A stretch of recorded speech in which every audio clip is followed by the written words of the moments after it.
Okay, so to show you what the drone is doing, power the transmitter on, power the drone on. There's the beep you get. We'll open the app.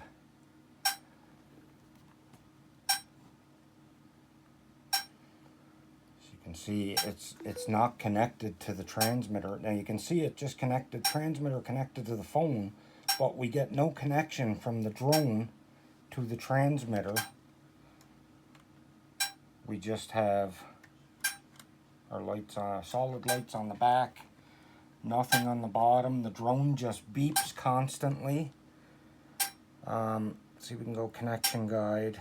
There's our mini SE. See, it just tells you what to do to connect. Everything is connected. It is all connected.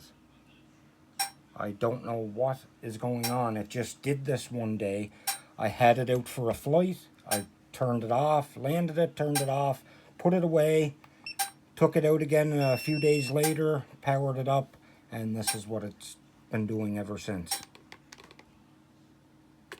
And I don't know what to do.